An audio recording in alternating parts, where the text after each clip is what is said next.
第10屆一帶一路高峰論壇簽咗9份嘅合作協議，仲達成咗36項總值接近100億美元嘅企業合作。呢啲數字唔單止顯示香港作為一帶一路重要商貿平台嘅角色，更加為香港嘅年輕人打開咗一條通向世界嘅機會之門。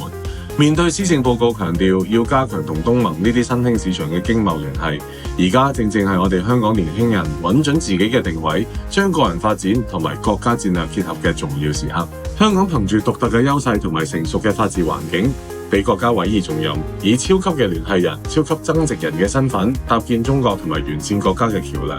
而家我哋更加要為合作注入青春活力、創新思維同埋可持續發展嘅元素，實現由連接到創造嘅飛躍。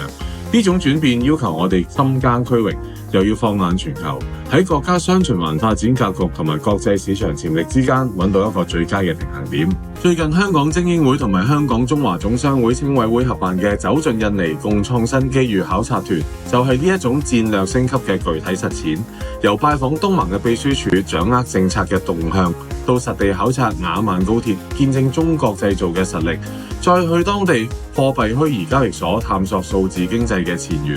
呢一連串深入交流，釋放出一個好清晰嘅信號。香港嘅獨特優勢必須由背靠祖國、面向世界嘅口號，轉化為扎根東盟、輻射區域呢啲實際嘅行動。東盟崛起唔單止係時代趨勢，更加係充滿活力嘅社會變遷。印尼嘅青年人口比例超過40%，佢哋對於數字化、綠色經濟嘅熱情，同香港青年對於創新同埋可持續發展嘅追求不謀而合。呢種共鳴正係未來合作嘅最堅實基礎。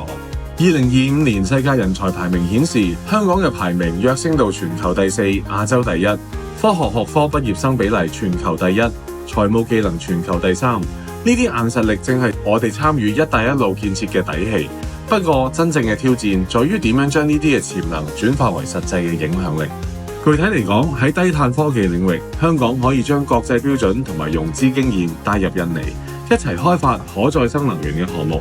喺文化創意產業，兩地嘅青年同樣係可以聯手發掘傳統文化 IP， 打造具區域特色文化產品。呢啲合作唔單止係創造商業價值，更加係推動東盟同埋香港走向更包容嘅發展道路。一帶一路倡議進入第2個10年，香港嘅青年正面對前所未有嘅歷史機遇。喺我哋培育熟悉當地嘅東盟通嘅同時，其實都係為人類命運共同體培養世界公民。呢種轉變唔單止係商業策略嘅調整，更加係對一國兩制之下香港角色嘅深度詮釋。